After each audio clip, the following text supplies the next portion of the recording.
여러분 안녕하세요. 여러분은 스마트폰 카메라의 기능을 100% 활용하고 계신가요? 이번 시간은 대부분 모르고 사용하지 않고 있는 스마트폰 카메라의 최신 기능들을 알아보겠습니다. 얼마 전부터 스마트폰 카메라에 카메라 어시스턴트 기능이 새로 생겼는데요. 최신 스마트폰 기종들은 카메라 어시스턴트 기능들이 기본적으로 포함이 되어 있지만 최신 기종이 아닌 스마트폰의 경우에는 포함이 되어 있지 않습니다. 그래서 따로 설치를 해 주셔야 됩니다. 갤럭시 스토어로 들어가겠습니다. 그 다음 검색 버튼을 누르고 카메라 어시스턴트로 검색해 주세요. 그러면 갤럭시 굿랑 랩에서 배포하고 있는 카메라 어시스턴트 기능을 설치할 수 있습니다. 내려받기 누르겠습니다. 설치 완료됐죠? 홈 버튼 누르고 카메라 앱 실행하겠습니다. 그러면 화면 하단이나 상단 또는 좌측이나 우측에 점 4개 퀵 컨트롤 버튼이 보일 겁니다. 저 같은 경우는 지금 강의용 스마트폰이기 때문에 여러분 스마트폰과는 퀵 컨트롤 위치가 약간 다를 거예요. 위치는 다르지만 여러분 스마트폰에 있는 이 점 4개 퀵 컨트롤만 찾아주시면 되겠습니다. 퀵 컨트롤 누릅니다. 그 다음 제일 상단이나 좌측에 보시면 톱니바퀴 설정 버튼이 보이죠? 설정으로 들어갑니다. 그리고 제일 아래쪽으로 내려오시면 카메라 어시스턴트 메뉴가 보일 거예요. 일단 카메라 앱을 실행을 하시고요. 설정으로 들어가셔서 카메라 어시스턴트가 있는지 확인을 하시고 없을 경우에는 앞서와 같이 갤럭시 스토어에서 설치해 주시면 되겠습니다. 이 카메라 어시스턴트는 갤럭시 24, 갤럭시 25, 갤럭시 22, 갤럭시 20, 폴드 기종들 전부 설치할 수 있는데요. 기종에 따라서는 설치를 할 수 없는 경우가 있을 거예요. 그럴 때는 갤럭시 스토어에서도 카메라 어시스턴트가 나오지 않습니다. 그리고 이 카메라 어시스턴트를 실행을 했을 때 기종에 따라서는 지원되지 않는 메뉴도 있습니다. 참고하도록 하세요. 자, 카메라 어시스턴트 실행합니다. 자, 그러면 여러 가지 메뉴들이 나오죠. 이 메뉴들을 잘 설정을 해 두시면 여러분 스마트폰으로 찍은 사진의 퀄리티를 훨씬 높일 수 있습니다. 그리고 사용상의 편의도 훨씬 편리해져요. 첫 번째로 2배 줌 버튼이 있는데요.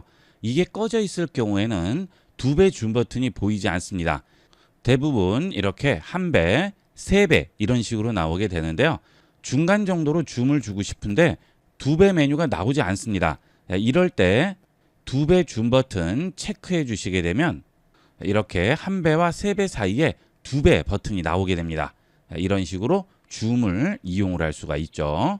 그리고 배율 버튼을 눌렀을 때 그 외에 10배, 20배, 30배 버튼도 같이 보이게 되죠. 이것은 기종에 따라서 배율을 지원하는 기종은 보이게 될 거고요. 배율을 지원하지 않는 기종은 보이지 않을 거예요. 그 다음은 자동 HDR인데요. 다중 노출로 촬영된 여러 부분을 최적으로 조합해서 색상과 디테일이 뛰어난 사진을 촬영한다고 하죠. 이것은 나는 셔터를 한 번만 누르지만 스마트폰 카메라에서는 내부적으로 여러 장의 사진을 찍어서 그 사진들을 합쳐서 최적의 상태로 만들어주는 거죠. 이 자동 HDR은 되도록이면 체크를 하고 이용을 하시면 여러분 사진이 훨씬 더 깔끔하게 나오게 됩니다. 그 다음은 부드러운 사진 질감인데요. 현재 사용 안 함으로 되어 있죠. 지금 이 상태죠. 자, 여기서 부드러운 사진 질감을 누르고 더 부드럽게로 바꿔보도록 하겠습니다. 자, 부드럽게와 더 부드럽게 두 가지가 있는데 여러분이 확실하게 느낄 수 있도록 제일 부드러운 상태로 만들어 보도록 하겠습니다. 더 부드럽게 했죠? 그러면 사진이 훨씬 부드러워지죠? 아까와는 다르게 사진의 이런 디테일들이 좀 더 부드러워집니다. 이렇게 했을 경우에는 노이즈라든지 지저분한 부분이 많이 가려지게 돼요.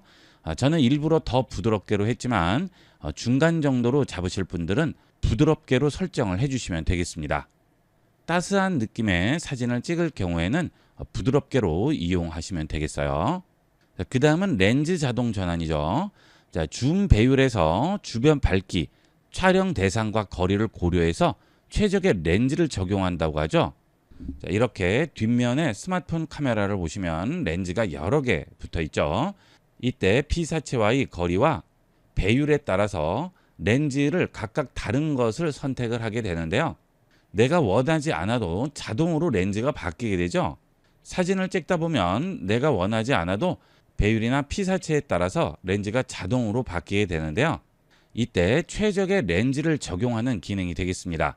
일반적으로는 배율이나 거리에 따라서 사진의 퀄리티와는 상관없게 무조건 자동적으로 렌즈가 바뀌게 됩니다. 하지만 렌즈 자동 전환에 체크를 해주시면 거리나 배율과 상관없이 주변 밝기도 고려를 해서 최적의 사진 상태를 유지할 수 있는 렌즈로 전환이 되는 거죠.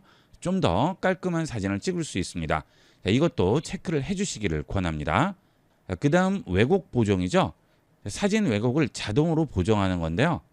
왜곡 보정이 꺼져 있을 경우는 이렇게 피사체가 카메라 렌즈 중심에서 벗어난 좌측이나 우측 끝에 위치해 있을 경우에는 이렇게 약간의 왜곡이 생기게 됩니다. 늘어나 보이죠. 자, 그래서 특히 단체 사진 같은 거 찍을 때 사람들이 여러 명 서 있으면 제일 우측과 제일 좌측 끝은 이렇게 늘어나 보이죠. 굉장히 보기가 안 좋습니다. 자, 그럴 때 왜곡 보정에 체크를 해주시면 왜곡이 많이 보정이 됩니다. 물론 왜곡이 완벽하게 없어지지는 않겠지만 껐을 때와의 비교를 해보면 많은 차이가 있어요. 피사체가 사진의 중앙에서 벗어나 있다거나 또는 단체 사진 찍을 때 이 왜곡 보정은 꼭 이용해 보도록 하세요. 그 다음은 어댑티브 픽셀인데요. 밝기가 낮은 저조도 상황에서 촬영할 때 노이즈가 생길 수밖에 없는데요. 이때 여러 프레임을 합성을 해서 내가 설정해둔 고해상도 사진을 제공을 하는 거죠. 어댑티브 픽셀을 꺼보겠습니다. 그리고 카메라로 돌아갈게요. 자, 지금 밝기를 많이 낮춘 상태예요. 자, 그러면 이렇게 지글지글한 여러 가지 노이즈가 보이게 됩니다. 자, 노이즈가 많이 보이죠. 자, 이것은 확대를 할수록 좀 더 많이 보이게 됩니다. 이번에는 어댑티브 픽셀을 켜보도록 할게요. 어댑티브 픽셀 켭니다. 자, 그리고 다시 카메라로 돌아가 볼게요. 아까보다는 많이 줄었죠. 자, 그 대신 약간 사진이 뭉개지는 듯한 느낌이 드는데요. 지금은 확대를 한 상태고 일반 상태로 돌아가면 노이즈가 많이 줄어들게 됩니다. 지금은 강의용 영상이라서 차이를 많이 못 느끼실 수도 있는데요. 실제 여러분들이 사진을 찍어 보시면 많은 차이를 느낄 수 있습니다. 그 다음은 사진을 찍을 때 셔터가 눌리는 방법이 되겠습니다. 자, 우리가 일반적으로 셔터를 눌러서 사진을 찍을 때 터치하고 손을 떼게 되면 사진이 찍히죠. 자, 해볼게요. 자, 그러면 사진이 찍히죠. 자, 그런데 셔터에 손을 눌렀다가 띄는 그 순간에도 피사체가 움직일 수가 있죠. 특히 계속 움직이는 피사체일 경우에는 내가 원하는 정확한 장면을 포착하기가 어렵고요. 스마트폰을 들고 있는 손이 흔들리게 되면 깔끔하게 나오지 않고 경계면이 뭉개지게 되죠. 자, 이럴 때 손을 띄지 않고 손이 터치되는 순간에 찍히게 할 수 있습니다. 즉시 촬영에 체크를 해주시게 되면 촬영 버튼에 손가락이 닿는 순간 바로 촬영이 됩니다. 이것은 지금 제가 손을 보여드릴 수 없어서 설명만 드리는데요. 정확한 순간 포착을 위해서는 이 즉시 촬영을 체크를 하고 이용을 하시는 게 원하는 사진 찍기가 훨씬 편리합니다. 그 다음은 초점 우선이죠. 자, 스마트폰 카메라가 움직이거나 피사체가 움직이는 상태에서 사진을 찍을 때 초점이 맞지 않아서 뿌옇게 찍히는 경우가 있습니다.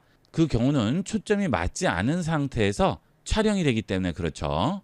그래서 셔터 버튼을 바로 누르지 않고 스마트폰 카메라로 피사체를 비친 다음 초점이 맞는지 확인을 하고 셔터 버튼을 눌러야 되죠. 자, 그런데 초점 우선을 이용을 하게 되면 셔터 버튼을 눌러도 초점이 맞을 때까지는 찍히지 않습니다.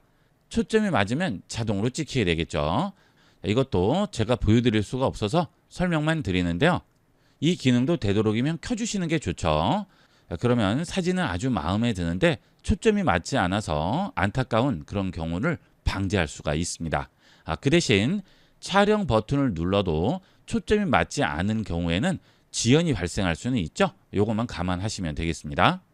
그 다음은 타이머 상세 설정인데요. 여러분들이 사진을 찍을 때 타이머로 놓고 사진을 찍으시는 경우가 있죠. 셀피라든지 단체 사진 또는 삼각대에 거치해 놓고 타이머를 설정을 해서 찍는 경우가 있는데 그럴 때 사진이 제대로 나오지 않는 경우가 많습니다. 중간에 사람이 지나갔다든지 약간 움직였다든지 눈을 감았다든지 이런 경우가 있죠. 자, 그런데 이 타이머 상세 설정에서 촬영 장수를 선택할 수 있습니다. 자, 예를 들어서 3장을 선택합니다. 그리고 촬영 간격을 1.5초로 선택합니다. 그러면 타이머 시간이 되면 3장이 찍히는데 1.5초 간격으로 3장이 찍히는 거죠. 자, 처음에 타이머 설정 시간이 되면 1장이 찍히고요. 1.5초 뒤에 또 1장이 찍히고 다시 1.5초 뒤에 또 1장이 찍혀서 3장이 찍히는 거죠. 이렇게 설정하면 타이머 설정으로 사진 찍을 때 거의 대부분 사진이 제대로 나오게 됩니다. 이 기능은 제가 항상 있었으면 좋겠다고 생각한 기능인데요. 얼마 전에 새로 생겼습니다. 이것도 꼭 설정을 해두도록 하세요. 스마트폰 카메라는 이제 개인 필수품이 되었죠. 그만큼 사진을 많이 찍으시지만 마음에 드는 사진 찍기는 매우 어렵습니다. 지금부터 알려드리는 후보정 팁 몇 가지로 여러분의 사진을 완벽하게 만들어 보세요. 갤러리로 들어가겠습니다.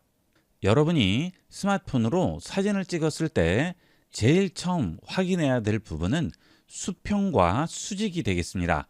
스마트폰으로 찍은 사진 결과물을 나중에 보다 보면 수평이 맞지 않은 사진들이 굉장히 많습니다. 사진에 수평이 맞지 않으면 보는 사람이 굉장히 불안해지죠. 그래서 다른 것은 몰라도 수평은 꼭 맞춰주는 게 좋죠. 사진을 한 장 열어보겠습니다. 이 사진을 보면 굉장히 안정적으로 보이고 차분해 보입니다. 한눈에 봐도 굉장히 잘 찍힌 것 같아요. 그 이유가 수평이 맞아서 그렇습니다. 지금 수평선이 정확하게 수평을 맞추고 있어요. 수평만 제대로 잡혀 있어도 사진 퀄리티가 훨씬 올라가게 됩니다. 이번에는 수평이 맞지 않은 사진을 보도록 할게요. 자, 지금 이 사진인데요. 이 사진은 처음 보면 괜찮은 것 같아요. 하지만 지금 여기 땅 부분을 보면 기울어져 있습니다. 그러다 보니까 어딘가 모르게 2% 부족한 느낌이 듭니다. 이런 사진들은 수평을 잡아주는 게 좋죠. 자, 하단에 연필 버튼 누릅니다. 그리고 제일 왼쪽에서 조절 버튼 누르게 되면 기울기 조절이라고 나와요. 이 기울기 조절을 선택하고 아래쪽에 있는 슬라이드를 움직여서 수평을 잡아줄 수가 있죠. 자, 이렇게 수평만 제대로 잡아줘도 사진이 훨씬 안정적으로 보이고 깔끔하게 보이게 됩니다. 자, 지금 이 사진에 이렇게 가로선과 세로선이 보이죠? 이 선을 기준으로 수평을 맞춰주시면 되는 거예요. 수평을 맞췄으면 저장합니다. 자, 앞서 사진보다는 훨씬 안정적으로 보이죠. 특히 이렇게 수평선이라든지 지평선 같이 하늘과 땅으로 완전히 구분되는 이런 사진의 경우에는 반드시 수평을 잡아줘야 됩니다. 지금 이 사진도 수평선이 기울어져 있다 보니까 굉장히 불안해 보이죠. 똑같이 연필 버튼을 누르고 수평을 잡아보도록 하겠습니다. 기울기를 조정을 해서 수평을 잡아주는 거죠. 수평을 잡으실 때 화면상에 있는 가로와 세로선을 참고로 잡아주시면 되겠습니다. 지금 이 상태와 수평이 기울어졌을 때 사진을 보면 많은 차이를 느낄 수가 있겠죠. 스마트폰으로 찍은 사진을 보정하는 첫 번째 방법은 수평과 수직 잡기가 되겠습니다. 자, 그 다음은 왜곡된 사진인데요. 이런 사진이 되겠습니다. 스마트폰 카메라가 스마트폰 중앙에 붙어 있지 않고 한쪽으로 치우쳐 있죠. 그러다 보니까 피사체와 스마트폰이 수평이 되지 않고 피사체의 일부분이 스마트폰에 가깝게 찍히는 경우가 있어요. 자, 그러면 이렇게 왜곡 현상이 일어나고요. 스마트폰 렌즈는 일반 DSLR 카메라의 렌즈에 비해 크기가 작기 때문에 화면의 좌측이나 우측 끝에 있는 부분은 왜곡이 될 수밖에 없죠. 자, 그러다 보니까 사진이 많이 찌그러져 보이는 경우가 있습니다. 이런 사진은 완전히 망한 사진이 되겠죠. 이런 사진도 어느 정도는 수정을 해줄 수 있습니다. 자, 아래쪽에서 연필 버튼 누르고요.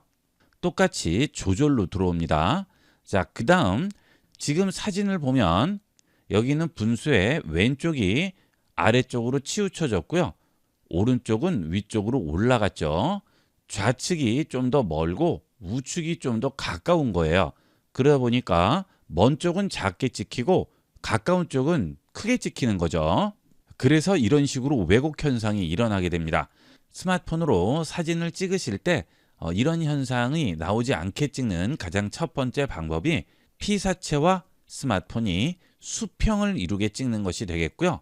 되도록이면 P사체와 스마트폰 카메라가 일직선을 이루게 찍는 것이 되겠습니다. 자, 이 경우 왜곡을 잡아주는 방법은 여기 있는 수평 기능 누릅니다. 이 기능을 이용하면 왜곡된 좌측이나 우측 부분을 어느 정도는 바로 잡아줄 수 있어요. 자, 일단 슬라이드로 움직여 볼게요. 자, 그러면 오른쪽이 좀 더 커지죠. 자, 왼쪽을 좀 더 크게 만들겠습니다. 자, 이렇게. 자, 그래서 왼쪽을 어느 정도 크게 만들었죠. 자, 그 다음 사진이 기울어졌어요. 자, 기울기도 잡아줍니다. 기울기 조절 선택하시고요. 바로 잡아줍니다. 자, 이때도 항상 가로선과 세로선을 참고로 하셔야 되겠죠. 자, 그러면 바깥쪽으로 빠져나간 부분이 보이죠? 이런 부분은 잘려나가는 건 어쩔 수 없습니다. 저장합니다. 자, 그러면 훨씬 깔끔한 사진이 됐죠. 원본 사진을 볼까요? 자, 이게 원본 사진이네요. 완전히 기울어져 있죠? 이렇게 사진 찍을 때 잘못 찍힌 왜곡된 사진들은 어느 정도 바로 잡아줄 수 있습니다. 두 번째 팁은 왜곡 잡아주는 방법이 되겠습니다.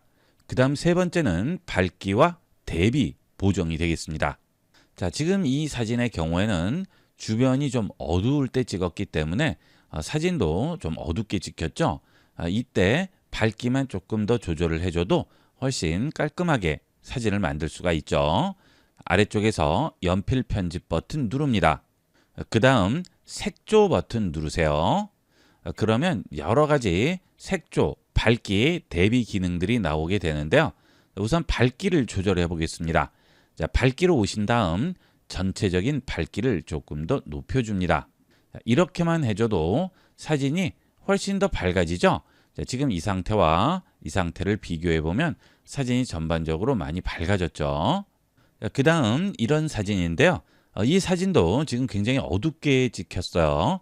자, 그래서 이때도 연필 편집 버튼 누른 다음 색조 누르시고 밝기를 좀 더 올려줍니다. 그러면 사진이 훨씬 밝아졌죠. 원래와 비교해 보면 많이 밝아졌죠. 지금 강의용 화면이기 때문에 변화를 여러분이 제대로 느끼지 못하실 수도 있는데요. 여러분 스마트폰에서 이용을 해보시면 확실하게 변화를 아실 수 있습니다. 그 다음은 대비가 되겠습니다. 자, 이 사진을 보시면 대비가 제대로 적용되지 않은 사진은 전체적으로 너무 밝게 나오는 사진이에요. 자, 이 상태에서 밝기를 어둡게 만들어 버리면 밝은데도 어두워지고 어두운데도 어두워지겠죠. 자, 우리는 그걸 원하는 게 아니죠. 밝은 데는 밝게 나오고 어두운 데는 어둡게 나와서 선명하게 보이기를 원합니다. 하지만 이렇게 날라 보이는 사진의 경우에는 밝기로 조절을 할 수 없죠. 이 경우는 대비를 이용합니다.